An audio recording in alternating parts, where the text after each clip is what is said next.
আসসালামু আলাইকুম, স্বাগত ক্রাইম সিনে। সমাজে প্রতিনিয়ত ঘটছে নানা অপরাধ, একটি অপরাধ জন্ম দিচ্ছে আরেকটির। ঘটে যাওয়া সব অপরাধ আর অনিয়মের অনেক কিছু আবার হারিয়ে যায় অন্ধকারে। সেসব তথ্য এবং পেছনের সত্য আপনাদের সামনে উপস্থাপন করতে আমাদের পাক্ষিক আয়োজন ক্রাইম সিন। রাজধানীর মিটফোর্ডে ব্যবসায়ী ও যুবদল কর্মী সোহাগকে নির্মমভাবে পিটিয়ে হত্যার ঘটনা মনে আছে নিশ্চয়ই। মধ্যযুগীয় বর্বরতাকেও ওই হামলা হার মানিয়েছে। পুরো ভিডিওটি শেষ পর্যন্ত দেখতে পেরেছেন এমন মানুষ পাওয়া কঠিন। নৃশংস ওই ঘটনা তদন্ত নেমে অবৈধ ব্যবসার ভাগবাটোয়ারা বা দখলের কারণে এখন পর্যন্ত সামনে এসেছে। কিন্তু আসল ঘটনা কি?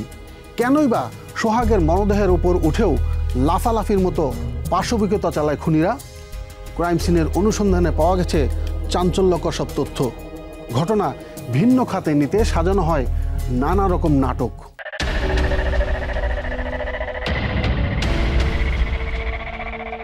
রাজধানীর পুরান ঢাকা ইতিহাস ঐতিহ্যের মিশেলে এক ঐতিহাসিক নগরী। এর মধ্যে অন্যতম বুড়িগঙ্গা নদীর তীরে এই মিটফোর্ড হাসপাতাল, যা বাংলাদেশের প্রাচীনতম স্বাস্থ্য সেবা প্রতিষ্ঠানও বটে। সম্প্রতি এই প্রতিষ্ঠানের মূল ফটকে রচিত হয়েছে মধ্যযুগীয় এক কালো অধ্যায়। 9 জুলাই বিকেল 5:30, বৃষ্টিস্নাত বিকেল হঠাৎই লাল রক্তে রঞ্জিত হয়। হাসপাতালের 3 নম্বর গেটে এভাবেই নির্মমভাবে সিমেন্টের ব্লক ও ইট দিয়ে পিটিয়ে পিটিয়ে হত্যা করা হয় মিটফোর্ড এলাকার ব্যবসায়ী ও যুবদল কর্মী সোহাগকে। পিটিয়ে সোহাগের মৃত্যু নিশ্চিতের পর বিবস্ত্র মরদেহ টেনে আনা হয় হাসপাতালের সামনের প্রধান সড়কে। এ সময় মরদেহের উপর উঠে বুনো উল্লাস করতে দেখা যায় খুনিদের। নির্মম এই হত্যাকাণ্ডকে মধ্যযুগীয় বর্বরতা বলেই আখ্যা দিয়েছে সাধারণ মানুষ। মানে প্রস্তর যুগ শুনছি, মানুষকে প্রস্তর নিক্ষেপ করে পাথর নিক্ষেপ করে হত্যা করতে পারে, কিন্তু মানুষ এত নৃশংস হইতে পারে?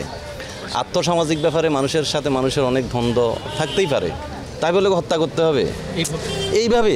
মানে এই জন্য মানে মানুষ, মানবিকতা, আধুনিক সভ্যতা আমরা কি শিখলাম? আমার বয়স প্রায় 60 বছর, আমি এরকম লোক মারতে আমি দেখিনি। নৃশংসভাবে, মানে যেটা মানবতা বিরোধী, যেরকম মানুষ কোনো সভ্য মানুষ এটা অ্যালাউ করতে পারে না, সে যেই হোক, দলমত নির্বিশেষে এটা খুব মারাত্মক ঘটনা ঘটেছে। আমরা চাই না আর ভবিষ্যতে এরকম কিছু হোক। জাহিলিয়ার যুগেও এরকম ঘটনা মানুষ পায়। আপনার একটা গুলি করে আমি মেয়েরা ফেলাইলাম, 2 মিনিটের মধ্যে শেষ। আর আপনার খালি মারতেই আসি, পাথর এই বড় বড় পাথর উঠায় মারতেছে। আবার দেখে মরছে কিনা, আবার দেখে যে মরছে কিনা, আবার উল্লাস করে। সোহাগকে পিটিয়ে হত্যার কিছুক্ষণ আগের একটি সিসি ক্যামেরার ফুটেজ উদ্ধার করেছে যমুনার ক্রাইম সিন টিম, যাতে দেখা যায় মিটফোর্ড এলাকার রজনী বোস লেনে নিজের দোকানে বসে আছেন সোহাগ। কয়েক মিনিট পর দল বেঁধে আসেন কয়েকজন। এর মধ্যে কালো গেঞ্জি পরা টিটু, সাদা ও কালো চেক শার্ট পরা মহিন সহ আরও কয়েকজন ছিল। এ সময় কথা কাটাকাটির এক পর্যায়ে সোহাগকে উপর্যুপুরি আঘাত করতে থাকে সবাই। মারতে মারতে সোহাগকে ধরে নিয়ে যায় মিটফোর্ডের দিকে। সোহাগকে ধরে নিয়ে যাওয়ার সময় ঘটনাস্থলে ছিলেন সোহাগের ব্যবসায়িক সহযোগী ইসমাইল। চেষ্টা করেন সোহাগকে ছাড়িয়ে নেয়ার, কিন্তু পারেনি। সোহাগ হত্যা মামলার 1 নম্বর সাক্ষীও তিনি। সম্প্রতি যমুনা টেলিভিশনের মুখোমুখি হয়ে জানিয়েছেন সেদিনের সেই ভয়ানক ঘটনার আদ্যপান্ত। এখান থেকে নিয়েই তো দেখলেনি, তো ফট করে টান্দা দিল এখানে, ওনারা এখানেও দাঁড়া করে রাখেনি, নিয়ে চলে গেল।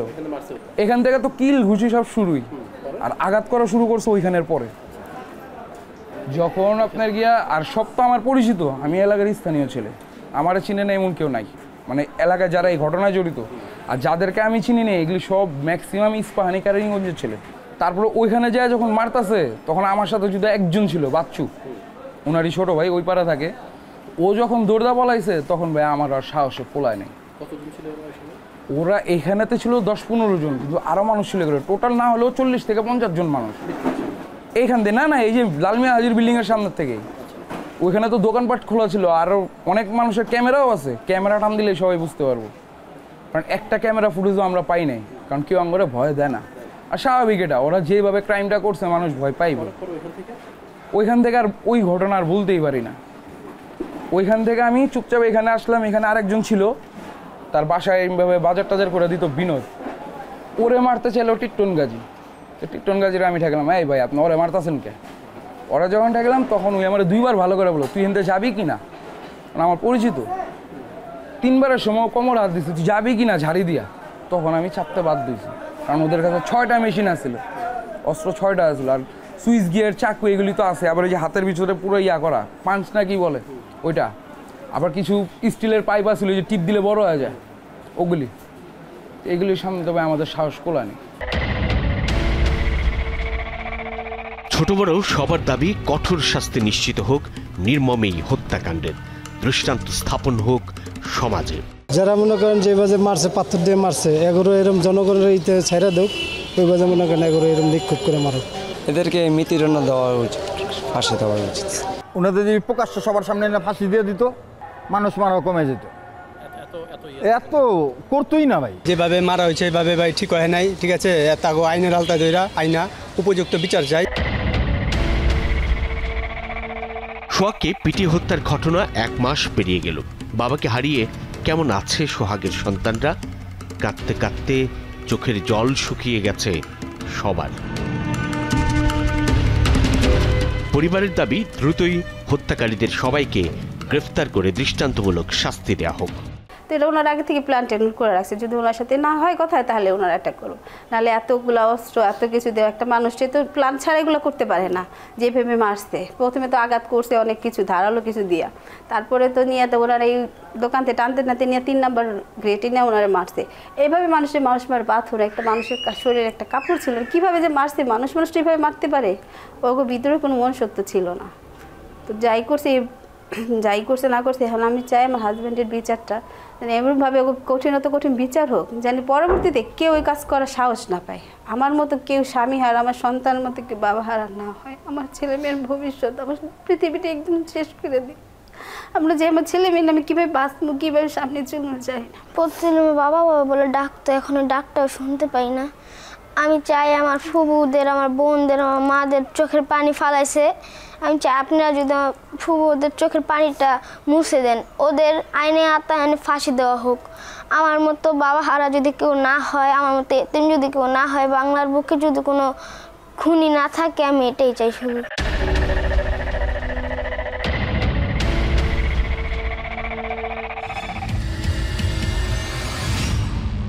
দর্শক, নৃশংস এই হত্যাকাণ্ডের পেছনের ঘটনা জানার চেষ্টা করেছেন আমাদের সহকর্মী আশিক মাহমুদ, তিনি আছেন স্টুডিওতে। আশিক, আপনাকে স্বাগত। আচ্ছা আশিক, এই যে আপনার এই ফুটেজে আমি এবারই দেখলাম নতুন, যে তাকে ধরে নিয়ে যাচ্ছে মারধর করতে করতে, মানে সেও শুনেছি একটা ভালো প্রতিপক্ষ ছিল তাদের, শক্তিশালী। তার কি লোকজন ছিল না, বা ওইখান থেকে ফুটেজ থেকে ধরে নিয়ে যাওয়ার পর মাঝে যে ঘটনাটা ঘটেছে, অর্থাৎ সে নৃশংসভাবে পাথর মেরে হত্যার আগে, এইটা কি জানতে পেরেছেন? এই ঘটনাগুলো আমরা যখন ঘটনাস্থলে গিয়ে অনুসন্ধান করেছি, তখন ঘটনা যারা প্রত্যক্ষদর্শী, যারা সোহাগের যারা সহযোগী ছিল, যারা সোহাগকে বাঁচানোর চেষ্টাও করেছে, 2-3 জন ছিল, তাদের সবার সাথে আমরা কথা বলেছি এবং বেশ কিছু নতুন সিসি ক্যামেরার ফুটেজ আমরা উদ্ধার করে সেগুলো বিশ্লেষণ করেছি। করে যেমনটি দেখা গেছে যে সোহাগের সাথে এই যে মহিন এবং টিটো, এদের যে দ্বন্দ্ব, এটি কিন্তু অনেক দিন ধরে চলছে এবং এই দ্বন্দ্বের জেরে তাদের দোকানে তালা দেওয়া থেকে শুরু করে তাদেরকে হুমকি ধামকি দেওয়া হচ্ছে, ব্যবসা বন্ধ করতে বলা হয়েছে, এটিও চলছে 1 সপ্তাহ ধরে। তো এই ঘটনার মধ্যেই সোহাগ বেশ কিছুদিন মার্কেটে আসেন না এবং এর পরবর্তীতে তাকে ফোন করে ডেকে আনা হয় দোকানে, এবং তখন বিকেল 5:30টার দিকে সোহাগ কিন্তু দোকানেই বসা ছিল, কালো পাঞ্জাবি পরা, এবং ওই সময় টিটু এবং মহিনের নেতৃত্বে 10-12 জন তারা দোকান থেকে তাকে ধরে নিয়ে যায়। এবং তখন সোহাগের দোকানের একজন সহযোগী, সোহাগের ব্যবসায়িক সহযোগী ইসমাইল, সে কিন্তু সোহাগকে বারবার বাধা দেওয়ার চেষ্টা করে এবং বাঁচানোর চেষ্টা করে, কিন্তু ইসমাইল আমাদেরকে জানিয়েছেন যে সে চেষ্টা করেছে, কিন্তু তাদের কাছে রিভলভার ছিল 6টি। একাধিক মানুষ এই হত্যায় জড়িত। প্রথম যে 10 জন এসেছিল, 10-12 জন তারা ধরে নিয়ে গেছে, তাদের কাছেও অস্ত্র ছিল। এবং এই হত্যাকাণ্ডের যে আরেকটি টিম, তারা অবস্থান করছিল রজনী বোস লেনের মাথায়, যে মিটফোর্ড হাসপাতালের সামনের যে সড়কটি, প্রধান সড়ক, এই সড়কের মাথায়।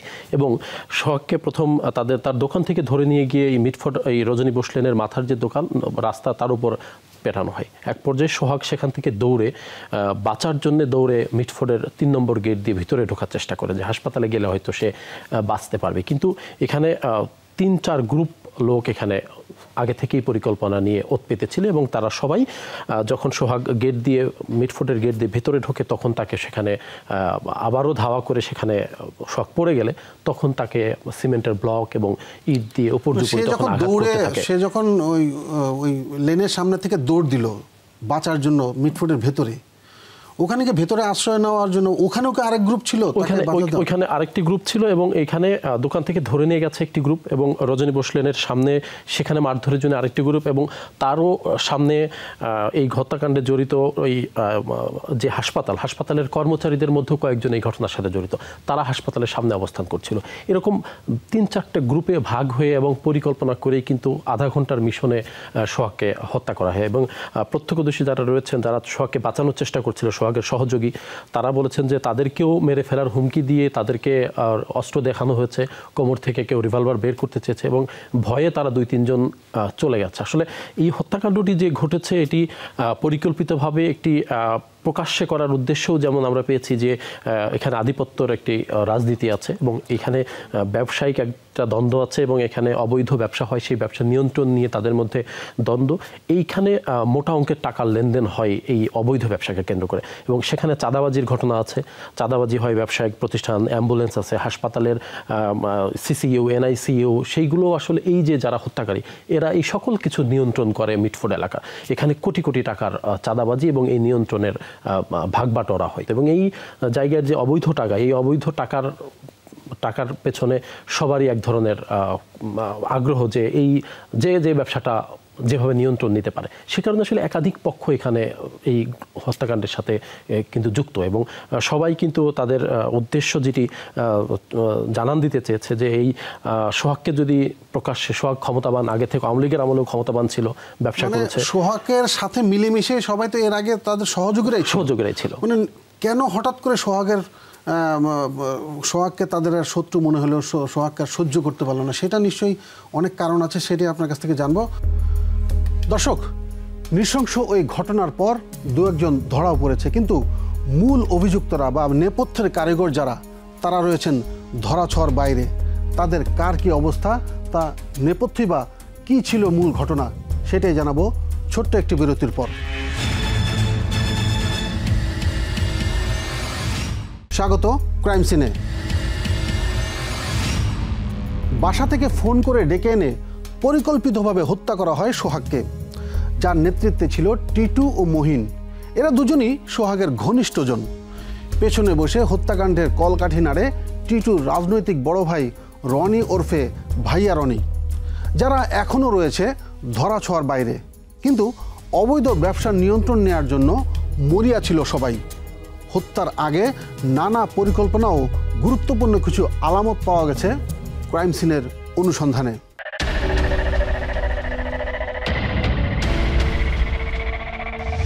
5 আগস্ট মঙ্গলবার সোহাগ হত্যা ঘটনা অনুসন্ধানে মিটফোর্ডের রজনী বোস লেনে যমুনা টেলিভিশনের ক্রাইম সিন টিম। সরকারি ছুটি, তাই বন্ধ ভাঙাড়ি মার্কেটটি। তবে বন্ধ নেই অবৈধ কর্মকাণ্ড, বন্ধ মার্কেটেই চলছে বিদ্যুতের চোরাই তার কেনাবেচার রমরমা বাণিজ্য, যে দৃশ্য ধরা পড়ে যমুনার ক্যামেরায়। সাভার থেকে পিকআপ ভর্তি এই পল্লী বিদ্যুতের চোরাই তার এসেছে মিটফোর্ডের ভাঙাড়ি মার্কেটে। শ্রমিকরা সেগুলো নামিয়ে নিয়ে যাচ্ছেন নির্দিষ্ট গোডাউনে। তবে কে কিনেছে, কোথা থেকে এসেছে, সেই প্রশ্নে সবার উত্তর কিছুই জানি না। মহাজন আছে, মহাজন আছে বাসায়, না আমি নাম জানি না, বলবো কেমনে, বলতে পারবো না। তামারতা শাওয়ার দোকান আছে, ওই দোকানে তো মার্কেটে মালাইছে। শ্রমিকদের অনুসরণ করে গোডাউনে যাই আমরা। তবে যমুনার ক্যামেরার উপস্থিতি টের পেয়ে এতক্ষণে গোডাউন থেকে সটকে পড়েন মালিক। খোঁজ নিয়ে জানা যায় এই দোকানের মালিক জাকির। আপনি ওই দোকান দেখাশোনা করেন নাকি? আমি কিছুই না, বললাম গ্রামে থাকি, এমনি এখানে আছে, আমার বাড়ির লোক বেচারাম করি।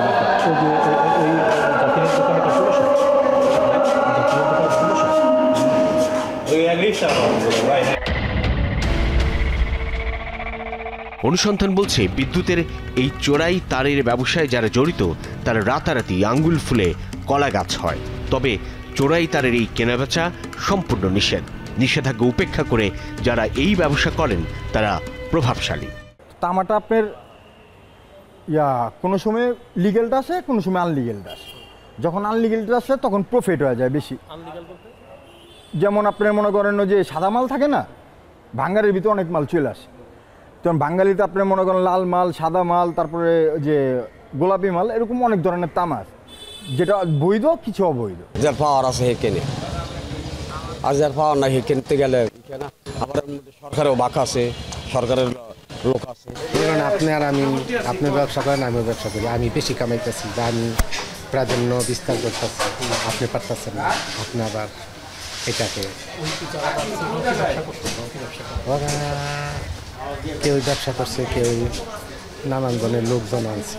মনে করেন যা যা হয় সাধারণত। খোঁজ নিয়ে জানা যায় যুবদলের কর্মী হয়েও আওয়ামী লীগ সরকারের আমলেও তাদের সাথে মিলে এই চোরাই তারের ব্যবসা নিয়ন্ত্রণ করত সোহাগ। তবে নিজের কোনো ব্যবসা প্রতিষ্ঠান ছিল না। 5 আগস্টের পর যুবদল ও ছাত্রদল নেতাদের ছত্রছায়ায় সোহানা মেটাল নামের এই দোকানটিতে নতুন করে ব্যবসা শুরু করেন সোহাগ। এর জন্য টিটু ও মহিনদের মাঝে মধ্যে টাকাও দিত সোহাগ। এখানে চাঁদাবাজির যে বিষয়, চাঁদাবাজি এটা নর্মাল চাঁদাবাজি না। আমি আসলাম দোকানে বললাম 1 লাখ টাকা দিবা, নাহলে ব্যবসা করতে পারবা না, এটা নর্মাল বিষয় না। তারা সব এই যে টিটু ওনার বড় ভাই, মঈন ওনার বড় ভাই, তারপরে যে কিছু আসামি ধরা পড়ছে ওনার ছোট ভাই, সব এলাকার ছোট, আমাদেরও অনেক ছোট, 20-22 বয়স। এগুলি হচ্ছে এইভাবে। তখন ওনাদের তো সবই করতো, 5,000 10,000 কোনো অনুষ্ঠান করতে আছে, 20,000 টাকা লাগবে, 10,000 টাকা লাগবে, উনি দিতে আছে। হ্যাঁ, শখ ভাই দিচ্ছে বড় ভাই হিসাবে। হাজী সেলিমের সম্ভবত ভাতিজা পিল্লু কমিশনার, আপনারা নাম জানেন, পিল্লু কমিশনারের ছত্রছায়ায় তারা অ্যালুমিনিয়ামের পল্লী বিদ্যুতের তারের ব্যবসা করে। পল্লী বিদ্যুতের তারের ব্যবসাটা কি, পল্লী বিদ্যুতের তার যে চুরি হইতো, এই চোরাই তারটা এরা কিনে আবার বিভিন্ন ধরনের ওই যে ফ্যাক্টরি আছে যারা অ্যালুমিনিয়ামের ডেকচি, পাতি, কড়াই বিক্রি করে, তাদের কাছে এরা বিক্রি করত। বিগত 17 বছর ধরে এই কাজ করছে কিন্তু সোহাগ। এই 5 আগস্টের পট পরিবর্তনের ফলে সে আবার তার ভোল পাল্টায়া এদিকে আসছে। এইখানে আরেকটা গ্রুপ এই ব্যবসার সাথে জড়াই গেছে। ওই তখন ব্যবসায়িক একটা বিভেদ তৈরি হয়েছে দুইজনের মধ্যে। তবে মাঝে মাঝে দেয়া কিছু টাকায় আর সন্তুষ্ট থাকতে পারেনি টিটু ও মহিনরা। দাবি করেন প্রতি মাসে 2 লাখ টাকা, অন্যথায় ভাগ দিতে হবে লাভের অর্ধেক। আর এতে রাজি না হওয়া বিপত্তির শুরু। হত্যাকাণ্ডের কয়েকদিন আগের সিসি ক্যামেরার ফুটেজে তার প্রমাণও মিলেছে। ভাইয়ারুনির কথা মতন টিটু আসে আর কি, আসার পর বলে যে আমার মামারে বলে যে এই ভাইয়ারুনি বলছে যে ব্যবসার 50% শেয়ার দেওয়ার জন্য। তখন আমার মামা বলে যে ভাইয়ারুনি কে, আমি তো ভাইয়ারুনি চিনি না। তুই ভাইয়ারুনি চিনস না, আচ্ছা ঠিক আছে তোরে দেখে নি মনে, এই কথা বললা চলে যায়। আমার মামা ওদের সামনে থেকে দোকান থেকে বের হয়ে যায়, গোডাউন থেকে। যখন তার একটা ফিক্সড অ্যামাউন্ট দাবি করছে যে মাসে এত টাকা দিতে হবে, তখনই এই যে সোহাগ ভাই করছে যে না আমি ফিক্সড অ্যামাউন্ট দিব কেন, মাসে কত 2 লক্ষ টাকার দাবি করছিল। এটা আমাদের সাথে আগের চলাফেরা, ওই যে টাকা পয়সা চাইছে, একতরফা চাইছিল, এটা দেয় নাই। এটার মানে মেন দ্বন্দ্বটা এই হলো এই জায়গায়। হ্যাঁ, একসাথে চলছে না। তেমন কথা হলো তুই উপরে উঠে যেতেছোস, আমরা নিচে থেকে যাবো, এটা তো হয় না। অনুসন্ধানে জানা গেছে মে মাসের 19 তারিখ হত্যাকাণ্ডের অন্যতম হোতা টিটু সোহাগের হোয়াটসঅ্যাপে একটি মেসেজ দেন, যার স্ক্রিনশট যমুনা টেলিভিশনের হাতে এসেছে। যাতে দেখা যায় টিটু সোহাগকে লিখেছেন, স্বার্থপর লোকদের সাথে সম্পর্ক না থাকাই ভালো, আমি টাকাকে অনেক ভালোবাসি। ধারণা করা হচ্ছে এই মেসেজ দেওয়ার আগ থেকেই দ্বন্দ্ব তাদের। এই দ্বন্দ্বের জেরে হত্যার 2 দিন আগে সোহাগের গোডাউনে তালা দেয় টিটু। পরে এই তালা ভেঙে ফেলে সোহাগ। এতে ক্ষুব্ধ হয়েই সোহাগকে দুনিয়া থেকে সরিয়ে দেওয়ার পরিকল্পনা করে টিটু, মহিন, অপু দাস সহ অনেকেই। মাল একদম টোটালি সিলভারই কিনে বন্ধ করে দিচ্ছে, ওরা কিনবে, সব ওরা কিনবে। আর দোকান চাইতেছিল না, এই দোকান খালি করে দিতে বলছে, দোকান চাইতেছিল, দোকান নিয়ে যাবে। তারা এখান থেকে ফায়ারিং করে ডাইরেক্ট আবার গেছে অফিসে 7 তারিখে রাত্রেবেলা, ভাই অফিসে বসা। ওইখানে যাও তারা এই একই কথা বলছে যে ব্যবসা তুমি করতে পারবা না। এমন উত্তেজনার মধ্যেই 9 জুলাই সোহাগকে ফোন করে বাসা থেকে ডেকে আনে রাকেশ। পরিকল্পনা অনুযায়ী রজনী বসলেনের দোকান থেকে সোহাগকে ধরে নিয়ে মব সৃষ্টি করে প্রকাশ্যে হত্যা করে খুনিরা। রাকেশ ফোন দিছে, রাকেশ ফোন দেওয়ার পরে বলছে যে ভাই আপনি একটু তাড়াতাড়ি মিটফুডে আসেন, দোকানে আসেন। তো আমার মামা আপনার গোডাউনে আবার তালা দিছে। এটা বলার পরে তখন আমার মামা বলছে যে আমি কি লোক নিয়ে আসবো? তখন ও বলছে কি যে না না লোক নিয়ে আসা লাগবে না, আপনি একাই আসেন। মানে জিনিসটা ঘুরাইতে যেছে, ওরা আধিপত্য বিস্তার করতে চাইছিল এই জায়গায়। মানে যেভাবে মারছে ওরা যদি এইভাবে বাইচা যাইতো, তাহলে এই এলাকার ভিতরে মানে যেদিকে যা চেহারা দেখাইতো ওদিক থেকে টাকা দিয়ে দিত ডরে ভয়ে। এই জিনিসটা গঠন করতে চাইছিল। হ্যাঁ, এই জিনিসটা যদি ওরা যদি পার পাই যেত, তে আমরা মনে করেন এলাকায় থাকা তো দূরের কথা, মানে দেশ ছাড়তে।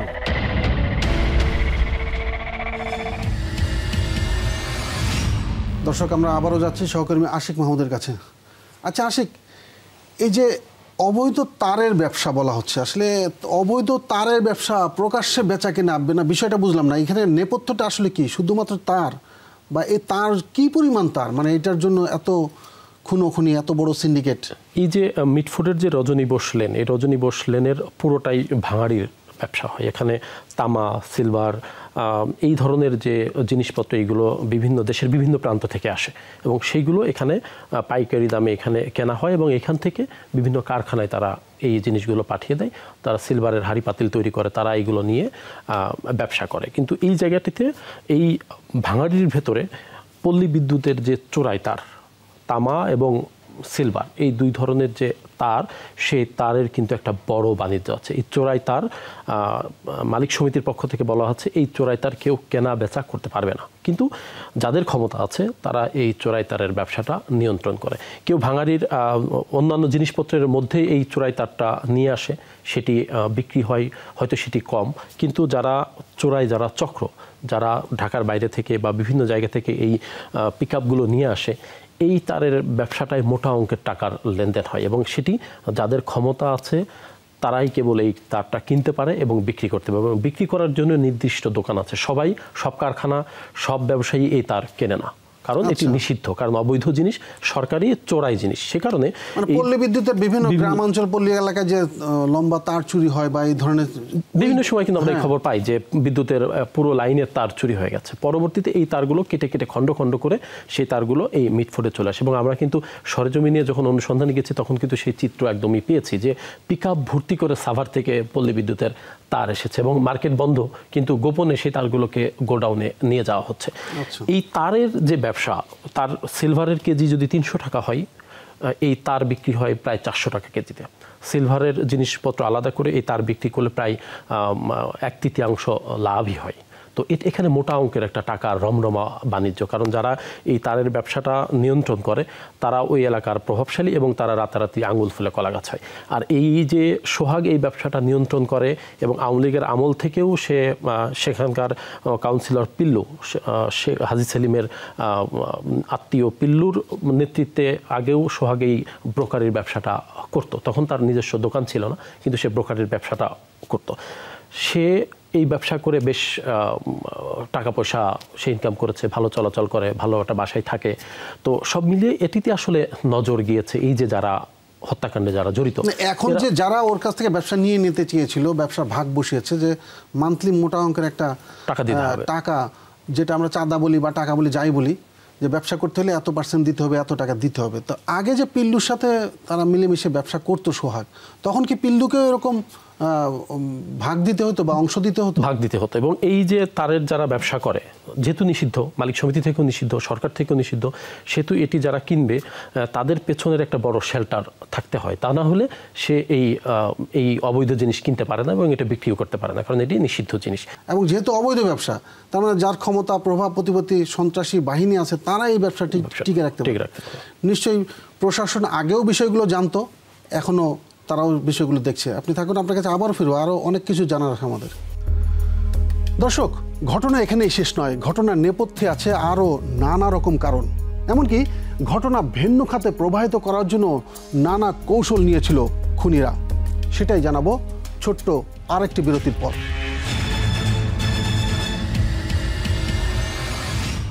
আবারও স্বাগত ক্রাইম সিনে। হত্যার আগে সোহাগের সব প্রতিপক্ষ গ্রুপ ও শত্রুদের একত্রিত করে খুনিরা। পরিকল্পিতভাবে হত্যা করে ঘটনা ভিন্ন খাতে নিতে সোহাগকে আওয়ামী লীগের দোসর বানিয়ে সৃষ্টি করা হয় মব। হত্যার সময় খুনিরা স্লোগান দেয়, আওয়ামী লীগের দোসররা হুঁশিয়ার সাবধান, চাঁদাবাজের ঠিকানা এই বাংলায় হবে না। এমনকি জেনে শুনেই সোহাগকে খুন করা হয় শত শত লোকের সামনে। কিন্তু কেন এমন করলো খুনিরা, সেটাই জানাবো এবার।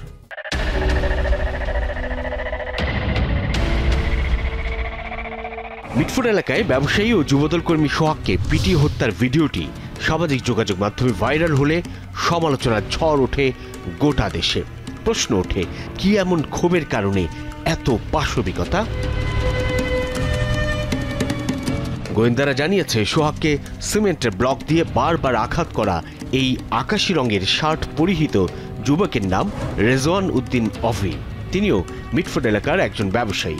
গ্রেফতারের পর গোয়েন্দাদের জিজ্ঞাসাবাদে অভি জানায়, আওয়ামী লীগ সরকার আমলে হাজী সেলিমের ভাগ্নে কাউন্সিলর পিল্লুর ছত্রছায়ায় তার ব্যবসা প্রতিষ্ঠান দখল করে নেয় সোহাগ। শুধু তাই না, তার মোবাইল ফোন কেড়ে নিয়েও আপত্তিকর ভিডিও দিয়ে ব্ল্যাকমেল করা হতো। এছাড়াও বিভিন্ন বিষয় নিয়ে ক্ষোভ ছিল অভির, যার বহিঃপ্রকাশে এমন পাশবিকতা। শুধু অভি না, নানা কারণে সোহাগের উপর ক্ষোভ ছিল বহু মানুষের। হত্যার পরিকল্পনায় সোহাগের এইসব শত্রুপক্ষকে একত্রিত করে খুনিরা, যার একটি অডিও রেকর্ড যমুনা টেলিভিশনের হাতে এসেছে, যাতে শোনা যায় হত্যাকাণ্ডে মূল হোতা টিটুর কাছের ছোট ভাই রাজা শাওন নামের একজনকে বলছেন, সোহাগ তোর গায়ে হাত তুলছে না, তুই সবাইকে নিয়ে রেডি থাক। তুই বাইরে ভাই মনে করস না, যদি মনে করস তাহলে যোগাযোগ রাখিস। একেবারে 5-6টা বন্ধু বান্ধব রেডি থাকবি, ওরা ধরুম কয়দিন পরে, বেশি দিন নাই, ওর সময় আয় পড়ছে। ওরা বলে ওর মায়ের ডাকে, তাহলে ওর মায়ের কাছে পাঠাই দিব না, ওর মায়ের কাছে পাঠাবো না এত তাড়াতাড়ি। এলাকায় আধিপত্য বিস্তার এবং চোরাই তারের ব্যবসার একক নিয়ন্ত্রণ নিতেই প্রকাশ্যে পেটানো হয় সোহাগকে। এ সময় তাকে আওয়ামী লীগের দোসর সাজিয়ে সৃষ্টি করা হয় মব। পরিকল্পনা ছিল সাধারণ মানুষকে হত্যাকাণ্ডে যুক্ত করে ঘটনা ভিন্ন খাতে নেয়ার। হত্যাকাণ্ডের সময় আওয়ামী বিরোধী স্লোগান দেয় সন্ত্রাসীরা। মারার দিনও তো এটাই সাজাতে যাচ্ছে যে সে আওয়ামী লীগের দোসর, ওরা তো এই মিছিলটাই করলো। আওয়ামী লীগের গুন্ডারা হুঁশিয়ার সাবধান, এই দেশে কোনো আওয়ামী লীগের চাঁদাবাজ থাকবো না, এই আওয়ামী লীগের চাঁদাবাজ ধরে নিয়ে যেতেছি, আর প্রিয় গণপিটুনি দিয়ে মেলাম। সোহাগ হত্যায় জড়িতরা সবাই যুবদল ও ছাত্রদলের সাথে সম্পৃক্ত। তাদের বিরুদ্ধে সোহাগ হত্যা ছাড়াও চাঁদার দাবিতে বহু ব্যবসায়ীকে নির্যাতনের অভিযোগ পাওয়া গেছে। এই যেমন সোহাগ হত্যার মাসখানেক আগে চাঁদা না দেয়ায় শাওন নামের এই অ্যাম্বুলেন্স ব্যবসায়ীকে বাসায় ঢুকে বেধড়ক মারধর ও ভাঙচুর করে মহিন ও অপুর নেতৃত্বে 20-25 জনের একটি দল, যার একাধিক ভিডিও ফুটেজ যমুনা টেলিভিশনের হাতে এসেছে। আমাকে মতো হাসপাতালতে মারছে, আমি হাসপাতাল থেকে বাঁচার জন্য বাসায় গিয়ে ঢুকছি, বাসায় গিয়ে তারা আমাকে এই অ্যাটাক করছে, আবার মারছে একমাত্র চাঁদা না দেওয়ার কারণে। তারা আমার বাসায় ঠেড়ে দিচ্ছে, আমি এলাকায় থাকতে পারবো না। আমি প্রত্যেক মাসে ওকে গাড়ি আপনার হাসপাতাল থেকে 20,000 টাকা সর্বনিম্ন মাসিক ওকে একটা চাঁদা দেওয়া লাগতো। মইন নিজে, এই অপু দাস সহ ওর ভাই অসীম দাস, ওরা সব এখানে ছাত্র দলের সজীব। শুধু চোরাইতার বা অ্যাম্বুলেন্স না, মিটফোর্ড হাসপাতালে আইসিইউ, এনআইসিইউ সহ সবকিছুর সিন্ডিকেট নিয়ন্ত্রণ করত টিটু মহিনরা। কথা না শুনলেই হাসপাতালে পাশের এই ভবনের টর্চার সেলে এনে নির্যাতন করত তারা। সব হ্যাঁ সব ওরা চালাইতো, এই উপরে বসে নিয়ন্ত্রণ করতো সব। ওই অ্যাম্বুলেন্সের ড্রাইভাররা সব ওই বিল্ডিংয়েই থাকে, উপরে 4তলা আছে না, 4তলা সব বেচালার। হ্যাঁ, এখান থেকে যে বেয়াদবি করতো নিয়ে যায় মারতো, এই অ্যাম্বুলেন্স লোকগুলো দিয়ে ধরে নিয়ে যেত ওই রুমের ভিতরে। সোহাগ হত্যার ঘটনায় এখন পর্যন্ত 14 জনকে গ্রেফতার করেছে পুলিশ। এদের মধ্যে 9 জন ঘটনার দায় স্বীকার করে আদালতে জবানবন্দি দিয়েছে। তবে ধরা ছোঁয়ার বাইরে মূল হোতা টিটু সহ অনেকে। হত্যার মাস্টারমাইন্ডরা গ্রেফতার না হওয়ায় শঙ্কা নিয়ে দিন পার করছে সোহাগের স্বজনরা। টিটু তো সেই পালাই গেছে মিল যারা, আরও তো এখন কত মানুষ বাদ গেছে। আর যারা পাথর দিয়ে মারছে কিছু লোক তো ধরছে, এখনও কিছু মিসিং আছে, ওনাদের ধরাও হয়নি।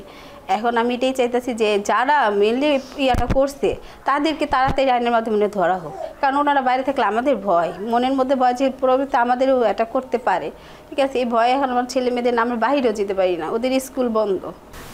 যারা মারে তারা তো আছেই, কিন্তু যারা মারায় তারা কিন্তু তাদের থেকেও বড় অপরাধী।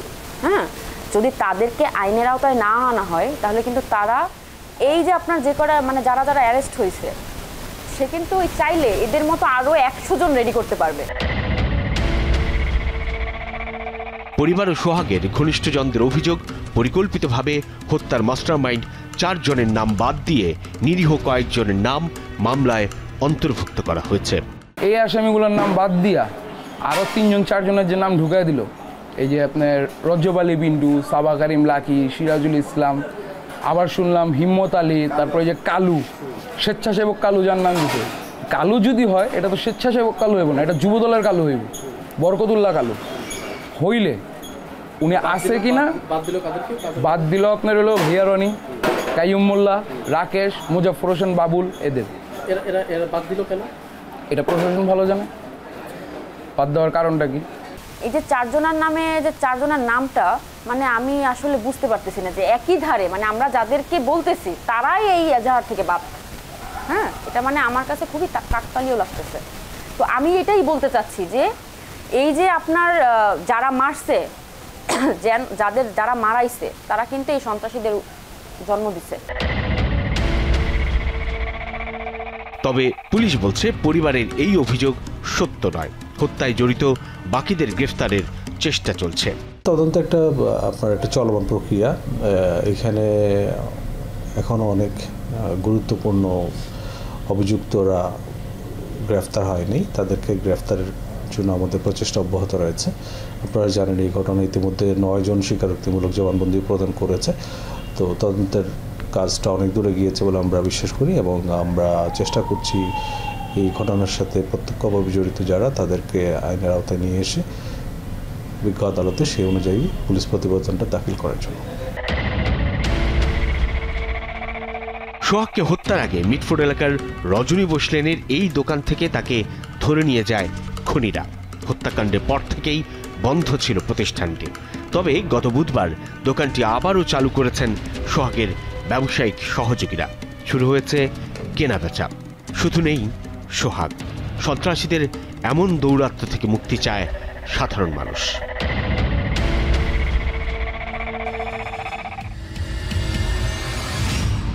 দর্শক, রহস্যজনের শেষই হচ্ছে না, আমাদের আরও কিছু জানার বাকি আছে। আমরা আবারও যাচ্ছি সহকর্মী আশিক মাহমুদের কাছে। আচ্ছা আশিক, এই যে হঠাৎ করে শুনলাম যে এর পেছনের বড় ভাই, গডফাদার অনেকেই আছেন, কিন্তু মূল মামলায় এদের অনেকেরই নাম নেই। এই ভুক্তভোগী ফ্যামিলির পক্ষ থেকে অভিযোগ করা হয়েছে, আসলে ঘটনা কি?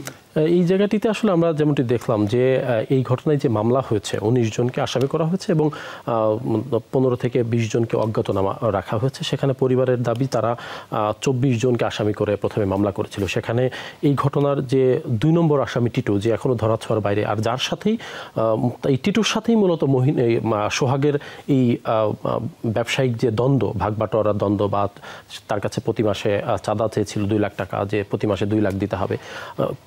সোহাগ কিন্তু প্রতি মাসে টিটুদেরকে কিছু না কিছু টাকা দিত, কখনো 10,000, কখনো 20,000। কিন্তু টিটুরা যখন বেশি টাকা দাবি করে বসে তখনই আসলে দ্বন্দ্বের শুরুটা হয়।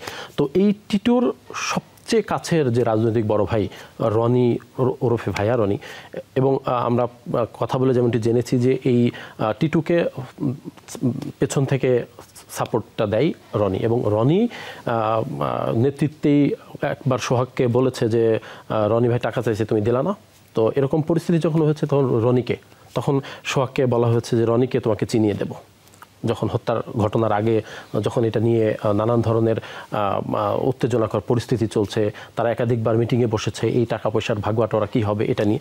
তো সেরকম পরিস্থিতিতে এই যে রনি, কায়ুম, যে ফোন করে ডেকে আনে রাকেশ, এবং আরও একজন আছে বাবলু, এরা 3-4 জন যারা মূল আসামি তাদের নামটা বাদ দেওয়া হয়েছে। পরিবার বলছে যে আমরা তো এদের কাউকেই চিনি না, কাদের নাম কি, এখানে যারা প্রত্যক্ষদর্শী ছিল তাদের সহযোগিতায় এই নামগুলো পুলিশকে দেওয়া হয়েছে এবং সেই নামগুলো ছিল পরবর্তীতে পুলিশ 4 জনকে বাদ দিয়ে আরও 3-4 জনকে যারা নিরীহ যারা ছিল না এরকম 3-4 জনকে যুক্ত করে আসামি করে তাদের কাছ থেকে স্বাক্ষর নিয়েছে। এবং পরিবারের অভিযোগ যে এই টিটু মূলত রনির ছত্রছায়ায় এই এতগুলো অপকর্ম করে এবং তার শেল্টার ছাড়া কখনোই এই হত্যাকাণ্ড সংগঠিত করা সম্ভব ছিল না। সেখানে রনির নাম বাদ দেয়া, কায়ুমের নাম বাদ দেয়া এবং যে ফোন করে ডেকে নিয়ে আছে রাকেশও ওখানকার ব্যবসায়ী, এদের নাম বাদ দেওয়াতে পরিবারের সবচেয়ে বেশি আপত্তি এবং তারা বলছে যে এই পেছন থেকে নিশ্চয়ই রাজনৈতিক কোনো কারণ আছে এবং কেউ এর পেছন থেকে এটিকে কলকাঠি নাড়ছে যে এদের নাম বাদ দিয়ে ঘটনাকে ভিন্ন খাতে বা অন্যদের উপরে এটাকে দায়ী দিয়ে যাওয়া যায় কিনা বা পেছনের যারা মাস্টার মাইন্ড ছিল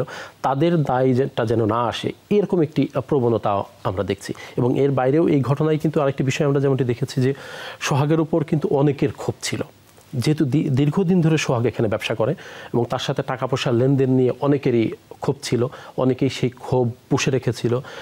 ক্ষোভের মাত্রাটা কেমন হতে পারে? আপনি আপনার রিপোর্টে বলেছেন বা প্রত্যক্ষদর্শী বলেছে সে 5-6টি অস্ত্র দেখেছে তাদের কাছে, তাকে সেই অস্ত্রের ভয় দেখিয়ে যে বাঁচাতে গিয়েছিল ওর ইসমাইল তার ঘনিষ্ঠ, তাদের কাছে অস্ত্র ছিল, ধারালো অস্ত্র ছিল, আগ্নেয়াস্ত্র ছিল, সেগুলো বাদ দিয়ে তাকে একেবারে কংক্রিটের অংশ দিয়ে এভাবে নৃশংসতা কেন, মানে এটার এত ক্ষোভ কেন?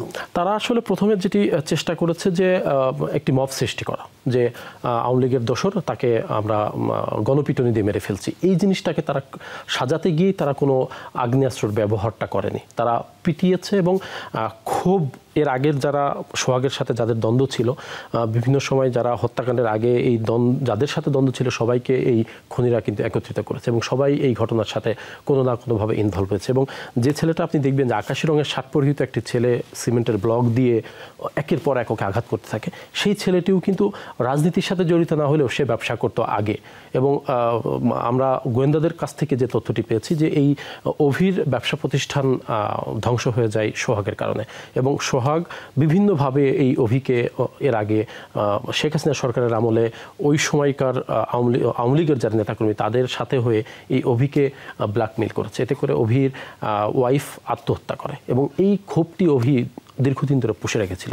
যখন এই মবটা সৃষ্টি করা হয়, যখন অনেক লোক একসাথে অভিকে সোহাগকে মারতে থাকে, তখন অভির ওই যে পুরনোর যে রাগ, যে ক্ষোভ, সেই ক্ষোভটা সে তখন বহিঃপ্রকাশ হয় এবং সে তখন তার সেই ক্ষোভ থেকেই এত বেশি নৃশংস হয়ে সোহাগকে আঘাত করতে থাকে। সেটা কিন্তু সে স্বীকারও করেছে এবং সে গোয়েন্দারা যখন তাকে গ্রেপ্তার করেছে ঝালকাঠি থেকে গ্রেপ্তার করে নিয়ে আসার পরে সে পুলিশের কাছে এই ঘটনা কিন্তু বর্ণনা দিয়েছে যে কেন সে আসলে এই ঘটনার সাথে জড়িত হলো। সেই ক্ষোভ থেকে তারা এটিকে পাশবিকতার পর্যায়ে নিয়ে গেছে এবং এটি এক প্রকার আধিপত্যের যে ক্ষমতা জানান দেয়া যে দেখ আমরা কি করতে পারি,